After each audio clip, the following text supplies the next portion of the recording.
What is up, and I welcome each and every one of you back to a brand new video. I hope you're all having fantastic days, and if not, I hope I can make your day just a little bit better. As always, before we get started, like, comment, subscribe. Did I tell you guys to subscribe? Because that is something you should definitely be doing.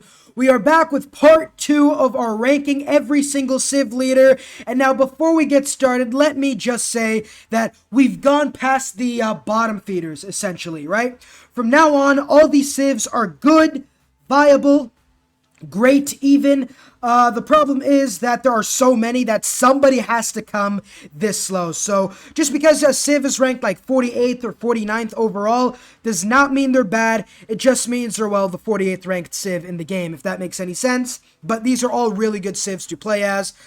We've pretty much gone past the really bad Civs that kind of suck to play as. But without further ado, let's get started with number 50. We have Catherine, the Black Queen. Not Magnificence, the Black Queen.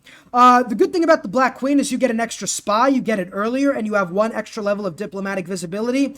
That is like some combat strength when going to war, but it isn't anything too crazy. It's +3 early on, which could be really good, but the problem is that by the time you do get horsemen or swordsmen or something like that, the enemy will probably have, at the very least, tied with your diplomatic visibility. So unless you could get like a trading post or somehow get a spy in the ancient era, you're not really going to make use of that +3 too much.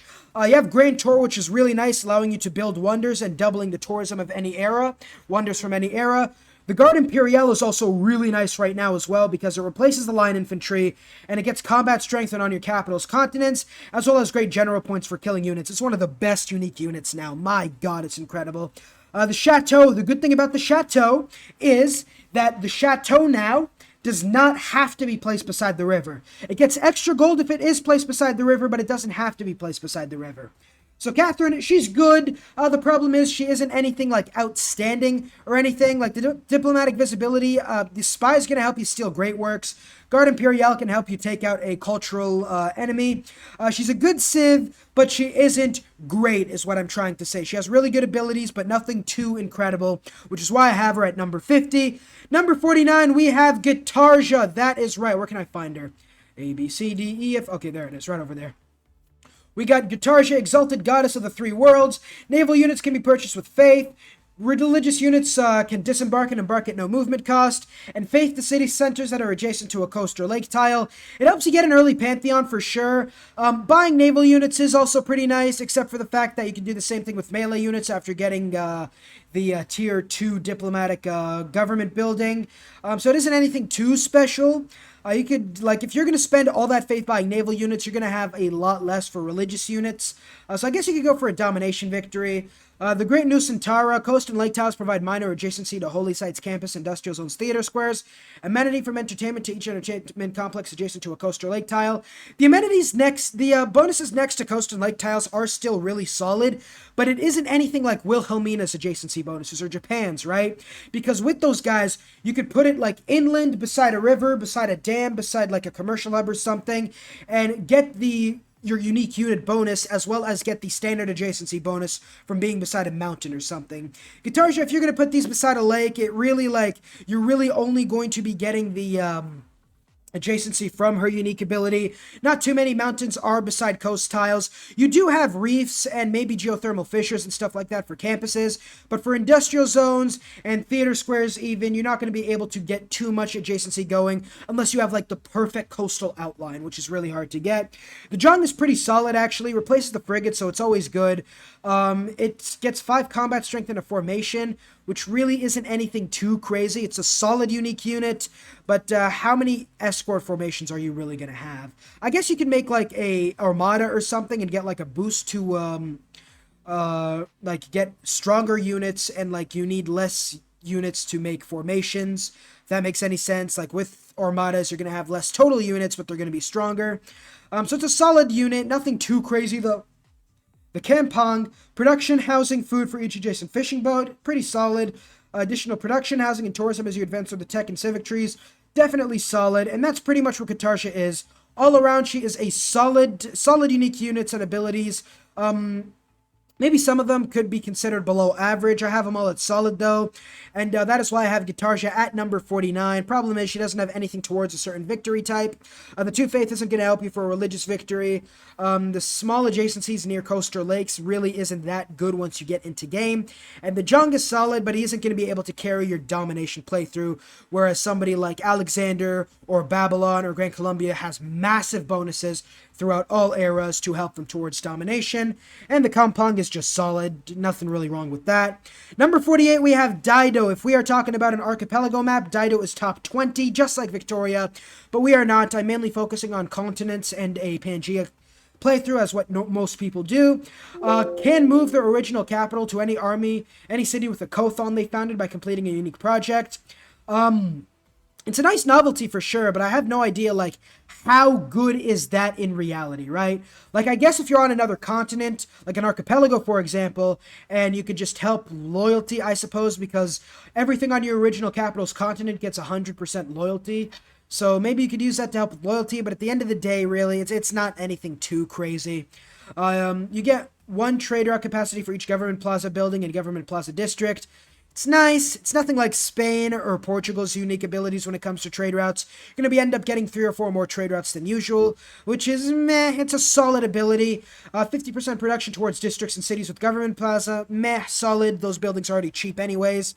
Mediterranean colonies. You begin the game with writing. That is almost useless. You will always get the writing Eureka no matter what. You just have to meet a civilization. Coastal cities on the same continent and coastal are 100% loyal. Settlers gain movement speed and sight when embarked, and they ignore movement penalties from embarking and disembarking. Meh? That's all I have to... It's like, really, these civilizations right now from 50 to 41, they're just meh. You know what I mean? They have good abilities that help you out, but it isn't anything out of this world. They're just, okay, that's a solid ability. Like, it just gives you, like, a nice little nudge, you know what I mean? And that's why I have these guys this low, even though they are pretty solid abilities. They're just not anything too crazy. The Kothon is very good, actually. Cheap to build. Production towards naval units and settlers, which is nice. And all wounded naval units heal 100 HP each turn. That's massive for a domination victory. The Byroom replaces the galley, improved combat strength and movement, and improved immune. Trade routes are immune to being plundered within 4 tiles of a Byroom. This isn't really the best unit. I mean, number 1, it's in the ancient era. Number 2, it's a naval unit, so you're not really going to go for a domination with these units. They're pretty much there to just help you kill enemy naval units and prevent your trade routes from being pillaged, which does require micromanaging, which not a lot of people really focus on in a game like Civ. So, I mean, the Byroom looks good on paper, doesn't work in real life. So overall, Dido is just meh, which is why I have her at number 48. Number 47, we have China, Qin Shi Huang. Now, if we made this tier list with this China before the April update, they would be much higher. The problem is, all the civs I had from 50 to 40, like, all of them got buffed. Jayavarman, the Mapuche, Canada, the Mayans, they all got substantially buffed. So civilizations like China, who are better than they were before the April update, have to be relegated down low because their buffs were not as big as those other civilization buffs. And also the civs in the future were ranked higher earlier on when I did the tier lists, but now they're going to be ranked in the 40s solely because, number 1, my opinions changed, and number 2, that the new Frontier Pass, for some reason, updated all the civs I had from, like, number 50 to, like, number 41.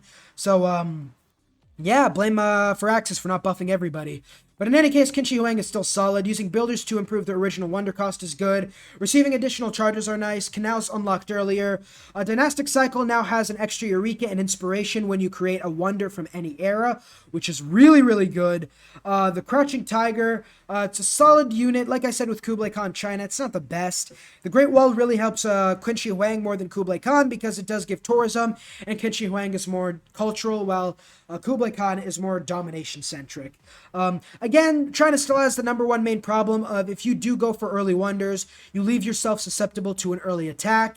I would have loved for their unique ability to give 25% of the original wonder cost, so you can have 1 builder be able to build 1 wonder. That would be pretty nice. But the fact is, you need 2 builders, and if you're going to build 2 builders within, like, the first 20 or 30 turns in your first cities, you're, like, putting off settlers, you're putting off units, somebody declares war on you, you're finished. If you're only able to settle 6 or 7 units, I don't care how good your abilities are, you're not winning a deity game. So that's still the main problem with China. Although the fact they get Eurekas and Inspiration from building wonders, I get 7 or 8 wonders in a game, that is 7 or 8 Eurekas and Inspirations.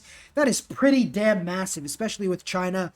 So if everything goes well, China could be really nice. But all in all, I do have them at number 47 because their abilities are not the most reliable or safe, quite honestly. Number 46, we have Chandragupta. He's one of the guys who didn't get updated by the new Frontier Pass. The problem is, though, others did, and he definitely got relegated because of that.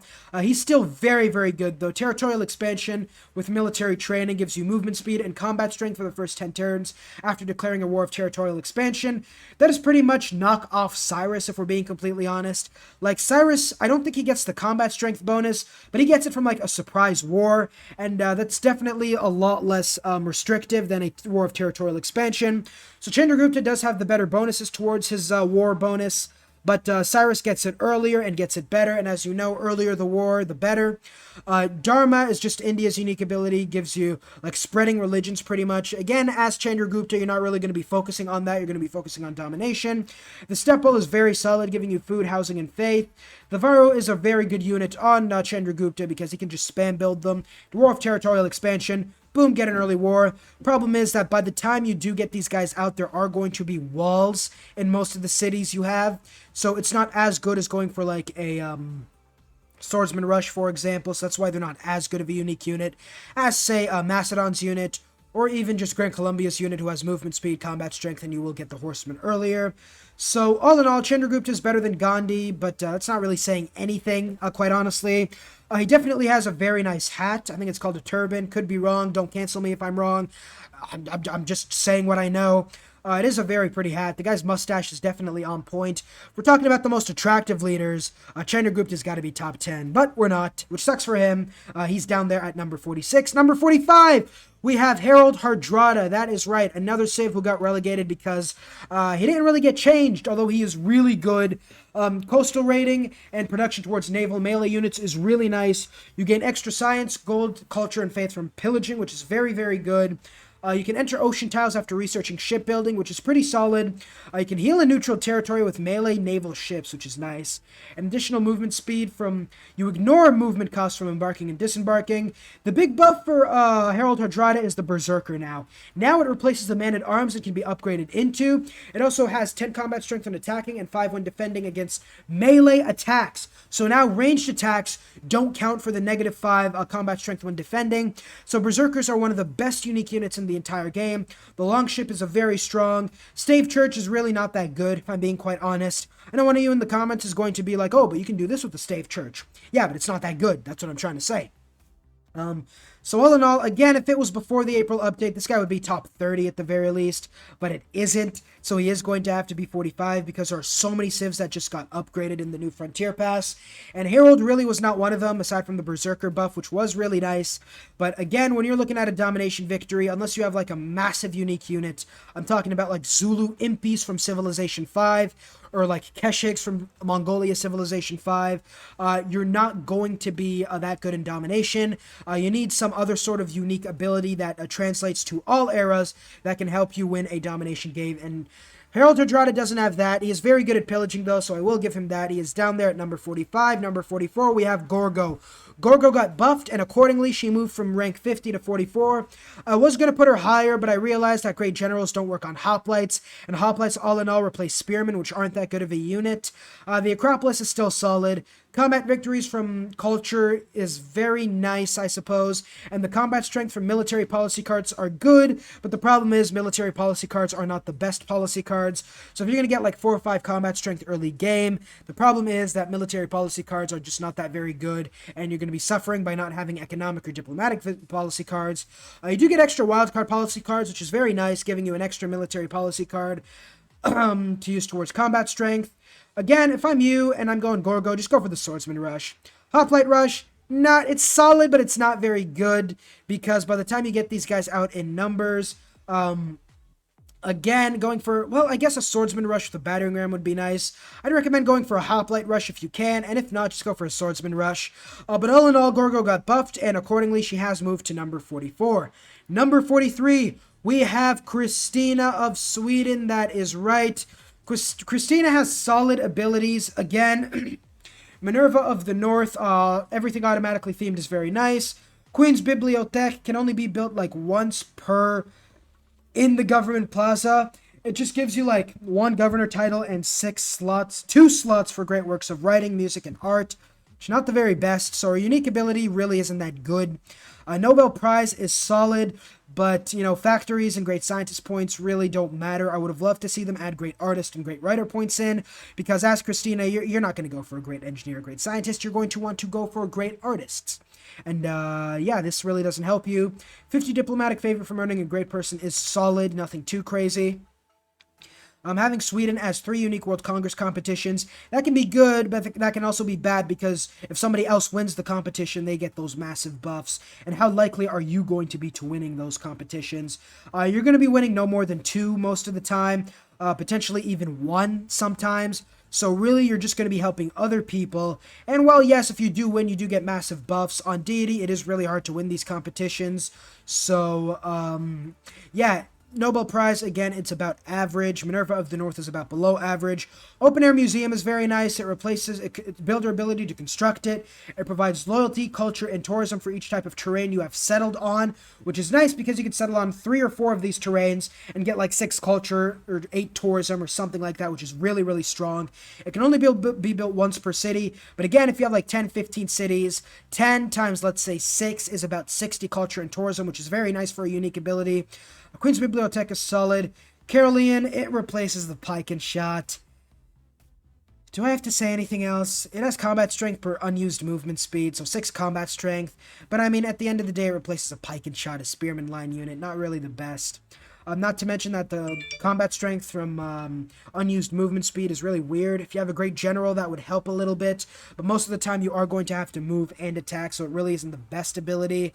So Carolean is solid, but nothing too crazy. That pretty much just sums up Sweden. A really strong culture and diplomatic civ.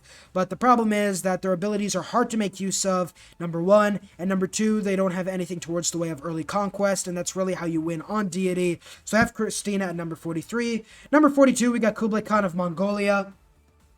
Again, he didn't get changed, so he did have to go down towards the other civs that did get changed and got buffed.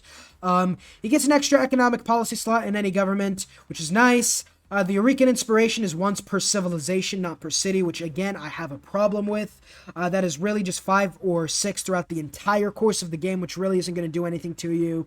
So it's really a below average unique ability. The Or 2 is nice because you start a trade route and you immediately create a trading post. So I guess you can get those Eureka's and inspirations earlier on. And the diplomatic visibility, you still get double combat bonus for diplomatic visibility, which is really where Kublai Khan of Mongolia comes into his own. The Keshik is solid, nothing too crazy. Ordo is very good. Really, as Kublai Khan Mongolia, you want to do the same thing as Kublai Khan or Genghis Khan of Mongolia. Send trade routes, build horsemen, declare war. The problem is Genghis Khan does it 100 times better. You can steal enemy cavalry units. You get bonus strength to your own cavalry units. So, that's why he's so much higher than Kublai Khan of Mongolia. But, I mean, Kublai Khan of Mongolia is solid. Again, problem is, though, the New Frontier passives got updated and they had to be buffed accordingly, leaving Kublai Khan Mongolia in the dust, along with Chandragupta, Harald, and Christina. Now, number 41, the last civ for this video. I will come out with another video tomorrow, so definitely like and subscribe if you want to stay tuned in for that. We have Kupe. That is right. Now, Kupe, he's a peculiar civilization, right? Kupe's voyage begins the game in an ocean tile, gains a free builder and population when you're settling your first city. The palace receives 3 housing, 1 amenity, 2 science, 2 culture per turn before you settle your first city, which is nice, but it's really nice, actually. It's a really good ability, Kupe's voyage. Mana, you begin the game with sailing and shipbuilding, which is very nice, 2 free techs. Again, 2 movement speed for embarked movements. Unit type things, whatever they're called. Improved woods and rainforests have extra production, and you get 1 production from mercantilism and 2 from conservatism. That is really, really nice. Fishing boats provide food and a culture bomb to adjacent tiles. Resources cannot be harvested. That sucks. Great riders cannot be earned. That sucks even more. His abilities don't make up for the negatives. Mana's a really bad ability. The unimproved tiles giving you production and eventually food is nice, but the fact you can't harvest tiles and great writers can't be earned sucks tremendously, especially on higher difficulties. The Murray, it replaces the, I don't even know. Gives you culture and faith to all cities with a passable feature or natural wonder. After flight is researched, one tourism to all of the city's tiles with a feature or natural wonder. Meh! It's a solid ability, nothing too crazy. The Toho replaces the swordsman. 5 combat strength. Enemies receive -5 combat strength, and you can build the pot improvement with it. The pot improvement is pretty much a fort, essentially. I'm assuming it gives tourism later on, not too sure though. But again, Coupe, he was in the 30s earlier on, but not anymore.